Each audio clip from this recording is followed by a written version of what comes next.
صدری ویسر لی امری واحلل عقدۃ من لسانی یفقہوا قولی رب زدنی علما۔ السلام علیکم کلاس بیٹا، آج کا ہمارا ٹاپک ہے طہارت و پاکیزگی۔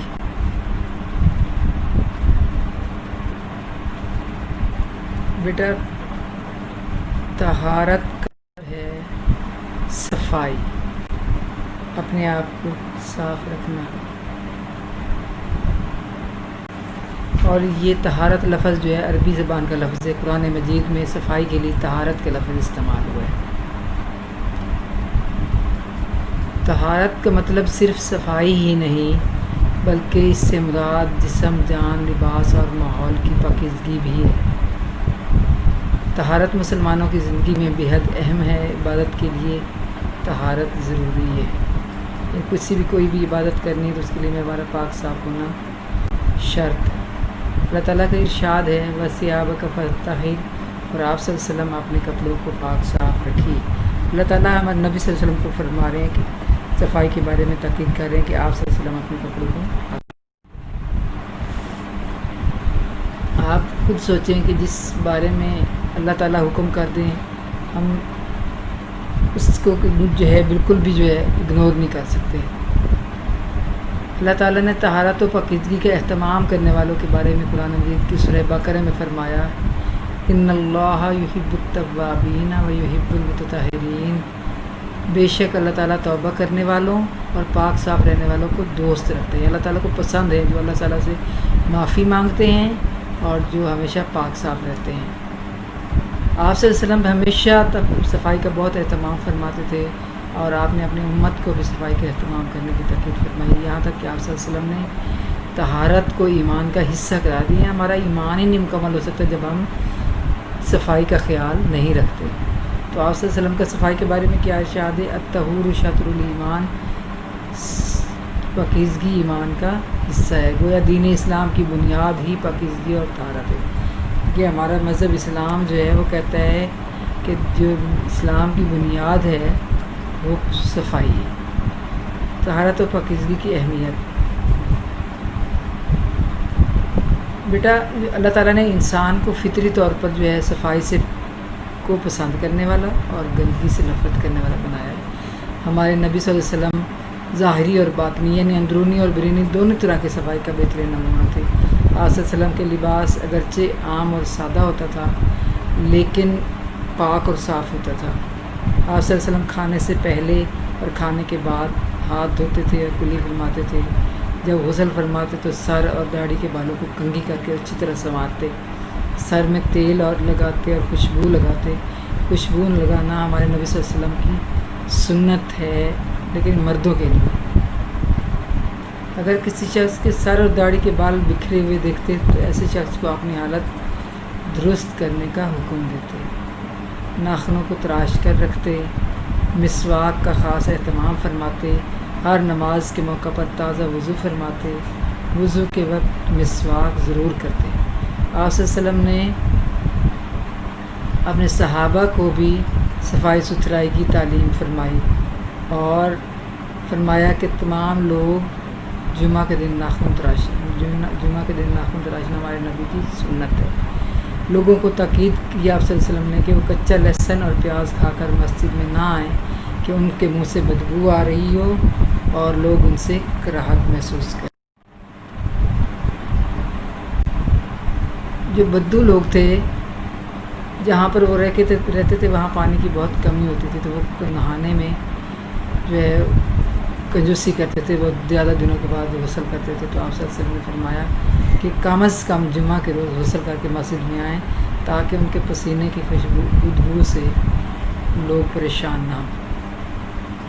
صفائی کی اسلام میں بڑی اہمیت یہ بھی ہے کہ جو شخص اپنا بدن اور لباس پاک صاف رکھتا ہے اس کے خیالات اور عقائد بھی پاک صاف ہوتے ہیں، یعنی کہ اس کے ذہن میں برے خیالات بھی نہیں آتے جو اپنے آپ کو صاف ستھرا رکھتا ہے، اور اللہ تعالیٰ کے ساتھ اس کا تعلق بھی پختہ ہو جاتا ہے۔ پاک صاف انسان اپنے آپ کو بری عادات مثلاً غیبت، جھوٹ، فضول خرچی، حسد، کینہ اور بے حیائی وغیرہ سے بچاتا ہے۔ اس کو اعمال کی طہارت کہتے ہیں، عملی طور پر، یعنی کہ عملی طور پر ہم کیسے اپنے آپ کو صاف رکھتے ہیں۔ طہارت سے انسان پاک صاف اور خوش شگون رہتا ہے، اس کی سوچ پاکیزہ اور عمل نیک ہوتا ہے، اس کی عبادت مقبول اور دعائیں پوری ہوتی ہیں۔ اس میں کچھ شک نہیں کہ طہارت قربت الہی کی کنجی ہے، یعنی کہ اللہ تعالیٰ کے قریب ہونے کی گارنٹی ہے۔ جو صفائی ہے وہ اللہ تعالیٰ کے قریب ہونے کی گارنٹی ہے۔ لیسن طہارت کا۔ اب اس کے بعد ہم مشق کی طرف آتے ہیں، سوالوں کے جواب۔ سوال نمبر 1 ہے، طہارت سے کیا مراد ہے؟ پاکیزگی کو عربی زبان میں طہارت کہتے ہیں، بلکہ اس سے مراد جسم، جان، لباس اور ماحول کی پاکیزگی ہے۔ طہارت مسلمانوں کی زندگی میں بے حد اہم ہے۔ عبادت کے لیے طہارت ضروری ہے۔ آپ صلی اللہ علیہ وسلم کا ارشاد ہے، اللہ تعالیٰ کا ارشاد ہے، وَثِيَابَكَ فَطَهِّرْ، اور آپ صلی اللہ علیہ وسلم اپنے کپڑوں کو پاک صاف رکھیے۔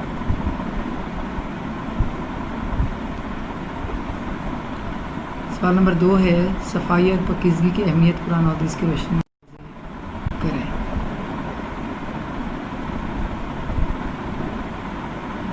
اللہ تعالیٰ نے طہارت اور پاکیزگی کا اہتمام کرنے والوں کے بارے میں فرمایا، کچھ شک نہیں خدا توبہ کرنے والوں اور پاک صاف رہنے والوں کو دوست رکھتا ہے۔ آپ صلی اللہ علیہ وسلم طہارت کا بہت اہتمام فرماتے تھے۔ آپ نے امت کو بھی طہارت کا اہتمام کرنے کی ترغیب فرمائی، یہاں تک کہ آپ صلی اللہ علیہ وسلم نے طہارت کو ایمان کا حصہ قرار دیا۔ آپ صلی اللہ علیہ وسلم کا ارشاد ہے، پاکیزگی ایمان کا حصہ ہے، گویا دین اسلام کی بنیاد ہے پاکیزگی اور طہارت۔ سوال نمبر 3 ہے، پاک صاف رہنے سے ہمارے کردار میں کیا تبدیلیاں آتی ہیں؟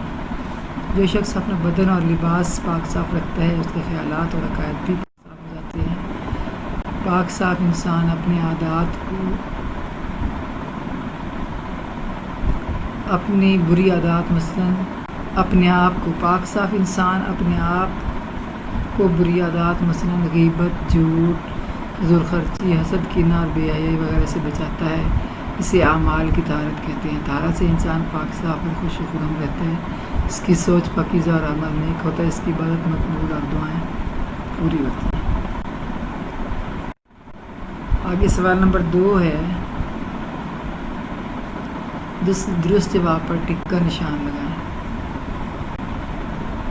نمبر 1 ہے، حضور اکرم صلی اللہ علیہ وسلم نے بدو لوگوں کو کس دن نہانے کی تاکید کی؟ جمعہ کے دن۔